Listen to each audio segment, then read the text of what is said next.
terceira dica da live vai ser falar um pouco sobre estoque. Gente, é muito importante ter noção de um bom gerenciamento de estoque. E a palavra-chave que vai reger uma boa administração de estoque é você evitar o desperdício. Qual que é o desperdício? É o produto que fica parado.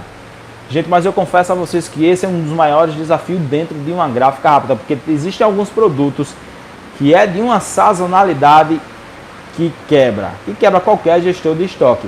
Mas a questão diária de você estar reforçando esses cuidados que a gente tem falado aqui nessa live é o que vai diferenciar o seu bom potencial financeiro para o mau, porque muitas vezes as empresas não quebram por falta de vendas.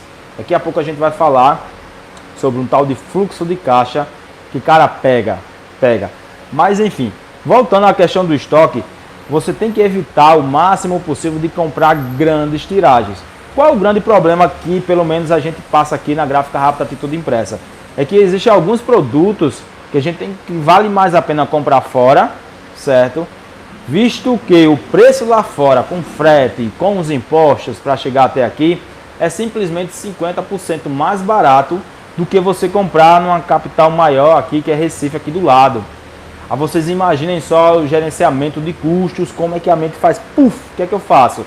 Só que se você comprar esse produto, para valer a pena, por exemplo, um produto que me veio aqui, um item do estoque que me veio em mente, que é bobinas de Wairo. Quem usa bobina de Wairo aí na gráfica de vocês? Então, bobina de Wairo, da última vez que eu cotei, se não me falha a memória, eu cotei aqui no estado vizinho por R$450. Quando eu fui ver lá na Lassane, estava 220 e pouco. E aí, infelizmente, é um custo de armazenamento, custo de dinheiro preso que a gente tem que ter, porque vez ou outra é muito inconstante essas encadernações de Wairo. Às vezes o cara liga para mim, ó, eu quero aquela encadernação bonitinha, pô, certo? Mas os principais itens, por exemplo, papel, tinta, toner, certo? Esses principais itens que tem um giro mais constante, procura só comprar aquilo que você vai precisar em um determinado espaço de tempo, certo?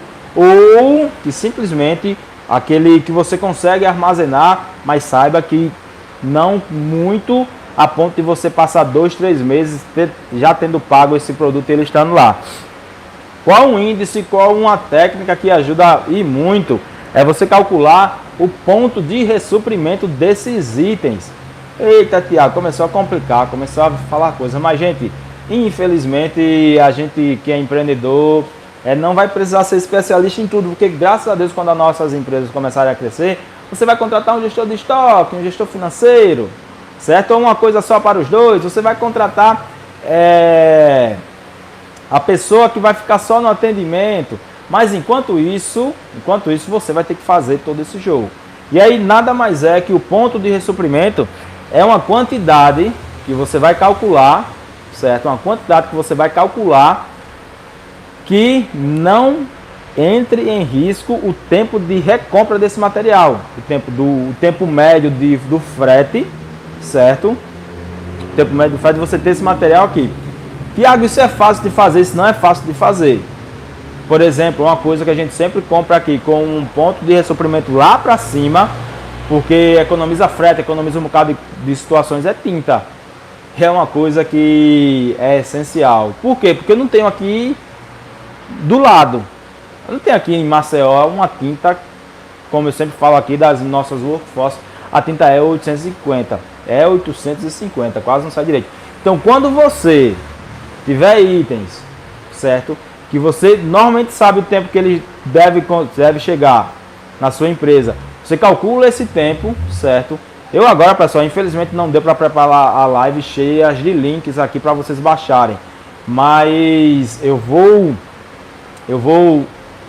digamos assim, focar aqui minha memória, que ela é um pouco falha. Eu vou falar até para o pessoal que está com a gente no projeto para me ajudar a deixar todos os links financeiros aqui. Mas, por exemplo, dá a fórmula do cálculo de ressuprimento, mas só é mais ou menos o tempo que você deve pôr. Tem lá, vamos aqui a um item, eu compro 100 litros de tinta em média, quantos litros de tintas eu tenho que começar a comprar, que é o tempo médio de uso, até chegar sem que ocorra risco de desabastecimento. Tá entendendo mais ou menos onde eu quero chegar? Certo? Então, cuida desse estoque. Por quê? Porque você imagina uma situação ruim, que é você compra lá, como eu dei o exemplo do Airo, você vai lá, compra pouquinho então, certo? Ou um valor irrisório. Só que esses R$500 eu vou demorar 10 meses para vender todo esse estoque. E se esses R$500 fizerem falta no meu fluxo de caixa, que daqui a pouco a gente vai falar sobre ele. Sacou? Então cuida do estoque, porque cara, é o coração da empresa. É o coração da empresa e aí não dá para brincar com ele, beleza?